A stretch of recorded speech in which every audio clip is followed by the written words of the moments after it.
വൻ അപകടം. ചികിത്സയിലിരിക്കെ പ്രിയതാരം അന്തരിച്ചു. പ്രണാമം അർപ്പിക്കുകയാണ് സിനിമാ ലോകം. മറാഠി സിനിമാ സീരിയൽ രംഗത്തെ പ്രശസ്ത അസിസ്റ്റന്റ് ഡയറക്ടർ ഗൗരവ് കഷിഡയാണ് മരിച്ചത്. ദിവസങ്ങൾക്ക് മുൻപായിരുന്നു ഗൗരവിൻ്റെ 26ാം പിറന്നാൾ. പിറന്നാളിൻ്റെ അന്ന് വൈകിട്ട് മുംബൈയിൽ വെച്ച് ഗൗരവ് സഞ്ചരിച്ച ബൈക്ക് ബസ്സുമായി കൂട്ടിയിടിക്കുകയായിരുന്നു.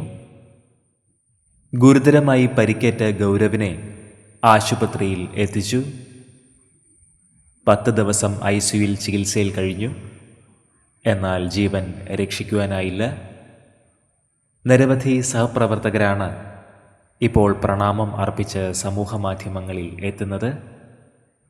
ജൂൺ 23-ാം തീയതിയാണ് ഗൗരവ് അന്തരിച്ചത്. ആത്മാവിന് നിത്യശാന്തി ലഭിക്കട്ടെ എന്ന് നമുക്ക് പ്രാർത്ഥിക്കാം.